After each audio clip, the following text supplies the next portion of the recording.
Magandang araw sa lahat, welcome po ulit dito sa atin channel ang Showpol.ph. Maraming salamat sa lahat ng nag-subscribe indeed. Punta tayo sa atin viral SOCMED for today, April 27, 2026. Mula sa official Facebook ni Senador Ping Lacson, published as is. Bilang mga posibleng senator judges sakaling maipasa sa Senado ang impeachment case laban kay Vice Presidente Sara Duterte, dapat lamang na walang kinikilingan ang mga senador, at tiyaking ang kanilang mga salita at kilos ay hindi magbibigay ng impresyon na sila ay panig sa prosekusyon o depensa. But as far as the Vice President is concerned, I don't want to go there kasi nga, potentially, if and when matransmit sa amin yung articles of impeachment, magiging senator judge ako. Kaya I'd rather not comment in whatever form or whatever manner tungkol sa yung kay VP Sara. Apo. Pero kayo, sa ngayon po, gaano kahanda yung Senado kung kayo nga po talaga magtutuloy-tuloy na bilang Senate Impeachment Court sakaling iyak-yak dyan yung articles of impeachment? Ang mabigat na nakaatang sa balikat ay kay Senate President Soto. No? And I can only sympathize with him kasi nga, siya yung magururule. Kapag merong issue, halimbawa, merong pagtatalo yung prosecution at saka yung depensa, ano yung susundin niya? Isusustain niya ba yung tanong o i-overrule niya? Importante yon.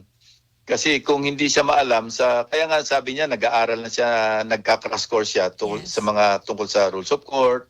Ako naman, ang bilang isang senator judge, magpapatutor din ako sa isang kakilala kong judge o mahigit sa isa para kung paano mag-conduct ng trial sa court. Remember, i-apply suppletorily yung rules of court. Kung ano yung trial na nangyayari sa korte, i-apply suppletorily sa rules of impeachment ng Senado pag naging impeachment court na kami. So, importanteng naunawaan namin na hindi kami lumabas na parang prosecutor o kaya defense panel.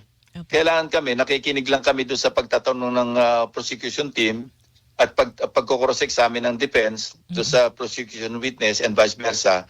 At nagte-take down lang kami ng notes para sa magkaroon kami ng informed decision. At kung meron kami hindi maliwanagan, doon lang kami papasok, magtatanong ng clarificatory questions. Hindi kami pwedeng mag-appear o mag-sound na para kaming member ng prosecution panel o kaya ng defense panel kasi hindi magandang pangitain yon. Panoorin ang buong video sa DZBB 594 at Ping Lacson YouTube channel. I-click ang mga link sa description box. At yan ang ating latest viral SOCMED update for today. Paki-like at share ang video at huwag kalimutan mag-subscribe.